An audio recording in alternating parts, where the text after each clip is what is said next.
पाकिस्तान। जय श्री राम दोस्तों, जय माता दी। आप सब कैसे हैं? आशा करती हूँ कि आप लोग स्वस्थ होंगे, मस्त होंगे और मजे में होंगे। स्वागत करती हूँ आप सबका अपने यूट्यूब चैनल पे।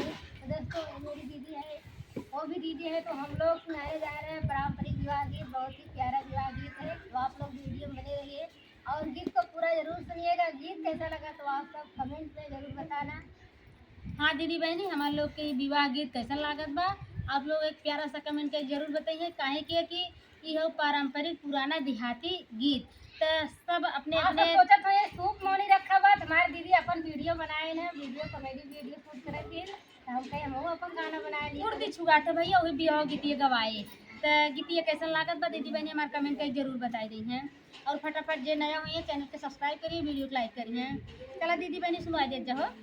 काऊ देखी पापा हो मछली छटकली, काऊ देखी भंवरा लो भाई, काऊ देखी पापा हो मछरी छटकली, काऊ देखी भंवरा लो भाई, काऊ देखी पापा हो मछली छटकली, काऊ देखी भंवरा लो भाई, काऊ देखी पापा हो मछरी छटकली, काऊ देखी भंवरा लो भाई, काऊ देखी पापा हो रचला बियाहवा, काऊ देखी गइला लो भाई, काऊ देखी पापा हो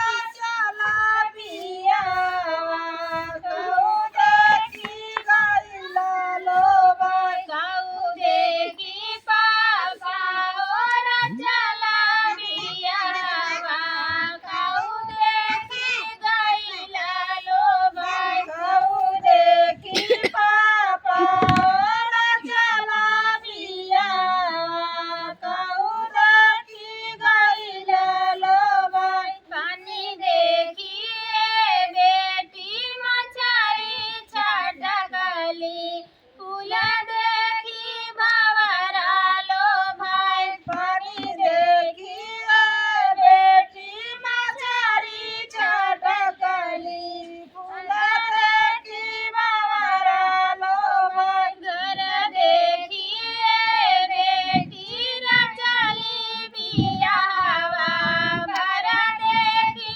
गइली लो भाई, घर देखी बेटी रचली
कट कट करके